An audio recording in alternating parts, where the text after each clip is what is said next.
ito ang itsura ng LU kapag gabi na. Lalo-lalo na sa parte ng dagat. So, may nagbibideo ako rin dito. At meron din nagtatattoo. Ayan na, tattoo. Temporary tattoo lang naman.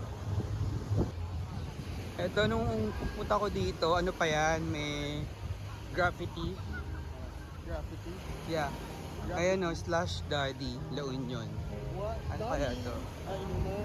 Kaya parang, no?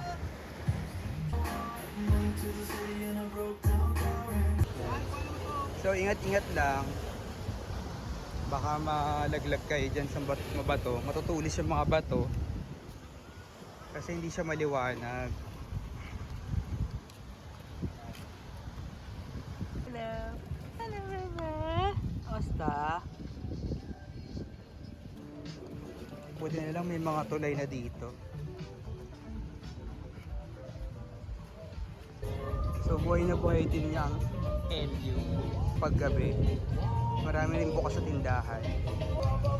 Tapos meron din barbecuehan. So mabubuhay ka talaga dito.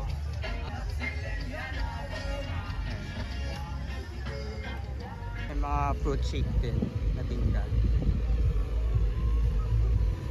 Actually, malayo to sa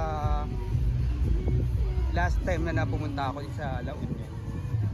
Ngayon, mas organized sila compare dati. O, diba? Meron pa silang ganito. Lampshade. Ang cute. Ay, ganda ng ilaw. Woo! Party! Party, party! Alam ko station 1. Yeah. Alam morning. Station 1. Ang Boracay.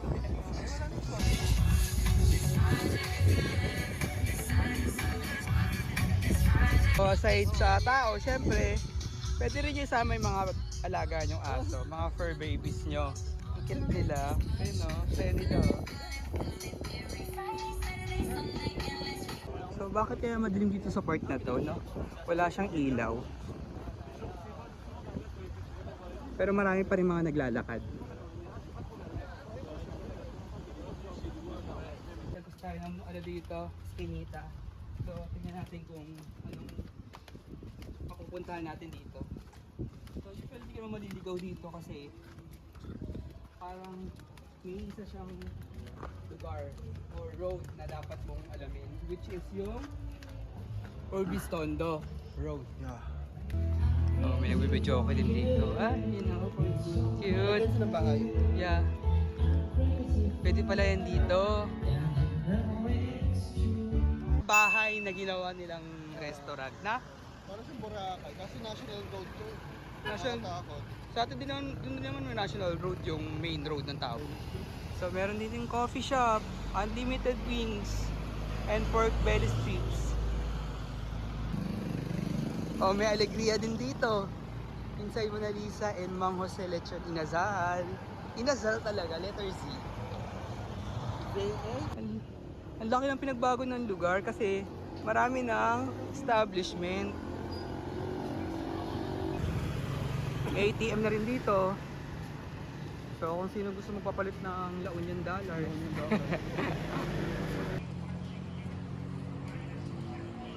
So meron din ditong food park. Ay, tila-touching natin para at least alam natin kung saan tayo kakain. Wow! Sobrang established na. So dito merong Manang's Filipino and Ilocano cuisine. Ayan. Hello, kumusta po kayo? Hello. Ay, sorry. 3 days. 3 days daw eh. 3 days. Yun ang oo ka. Anong tawag po sa ganito? Retake. Gin. Kahit ano dito? Ito yung overtime. Opo, overtime slash alkaline time po. Okay. Ano dito? Mas Ito pong vlog. okay, try natin. Ba't may pa pre-taste dito? Opo, meron. Natin. So try natin yung The Virgin Oklak. Ito nga. Ako, sarap.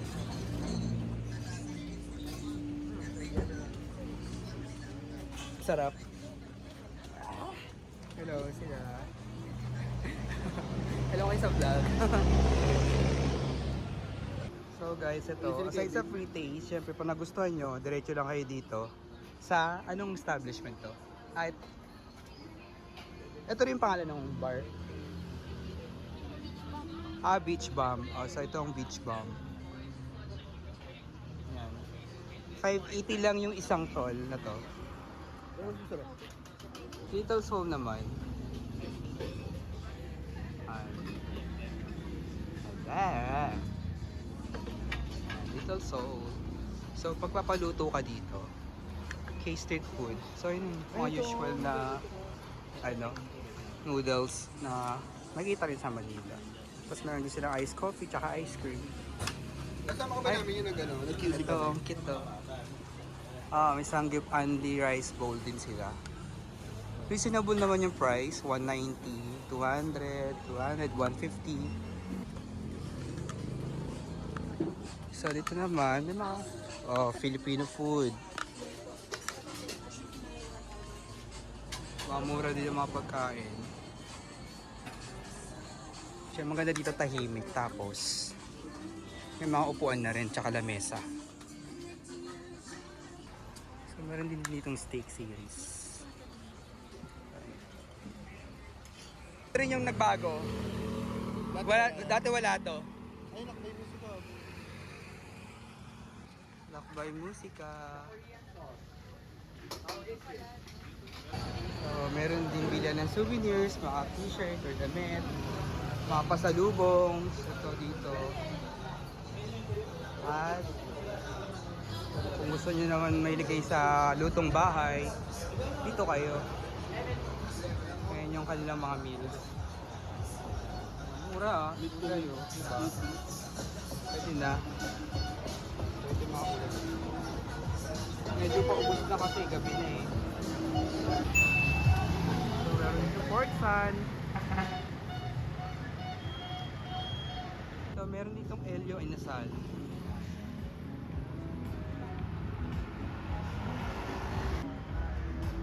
Seaside Collective.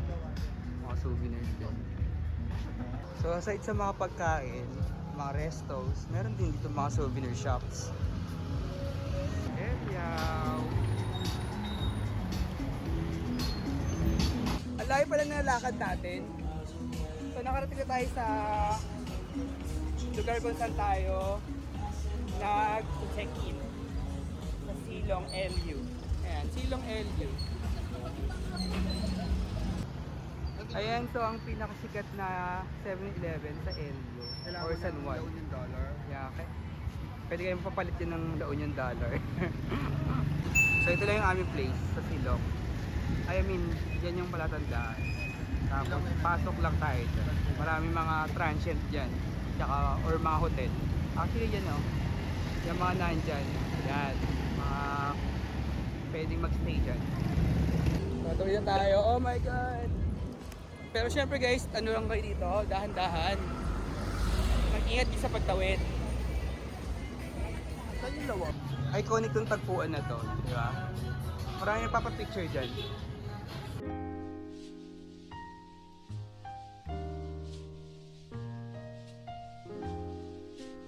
So ito sikat din dito sa LU, ang Silong. Kasi masarap ang tapsilog dyan.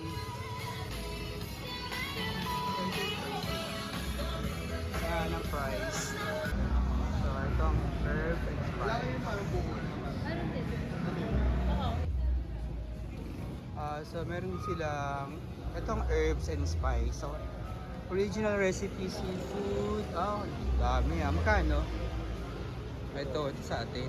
Pwede sa atin yan. Diba? So we're here at Silong.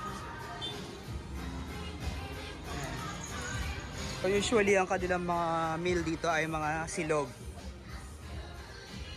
Maganda yung pinagbago ng lugar. Ang laki kasi dati sobrang liit lang nito. Ito lang part na to. Mura lang dito, no? All day breakfast at Silong ay 100 yung pinakamababa, 130 pinakamataas. Tapos extra rice 20 pesos. Yung silang bagnet, humba, beef pares, beef caldereta, kare-karing bagnet. Naiya si Maki. Soup tayo. Sinigang.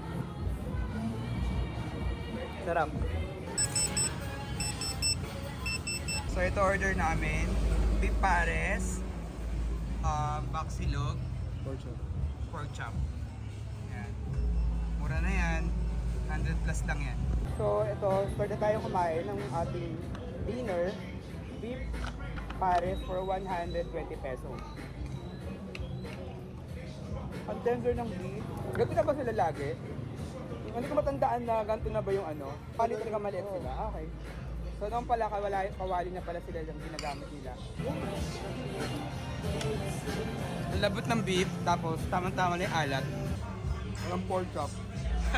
Na may ano lang, gravy. Bago yan eh, no? Bakit daw? Wala niya sa Manila.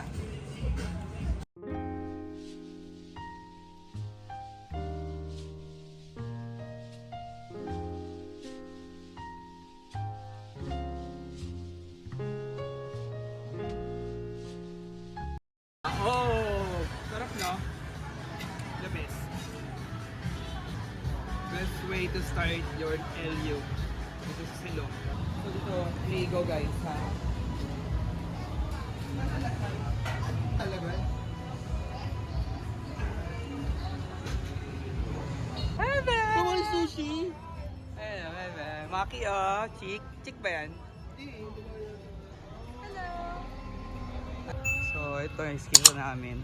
Actually, maganda yung na-book natin na lugar, na hotel. Kasi, malapit siya sa shore. 5-minute walk lang. At, ang maganda pa doon, maraming dikit na, ano, paano nun? Dikit Dahil, na kainan. tindahan, kainan, souvenir shop. Tapos malapit pa sa shore. No? Yeah. So, ito yung aming hotel kapag gabi. Enjoy ka, Maki? Ay, nag-enjoy, oh. O yung pagkain niya nandiyan sa freezer. Kaya mo na pakain ko. Hello, lovely people!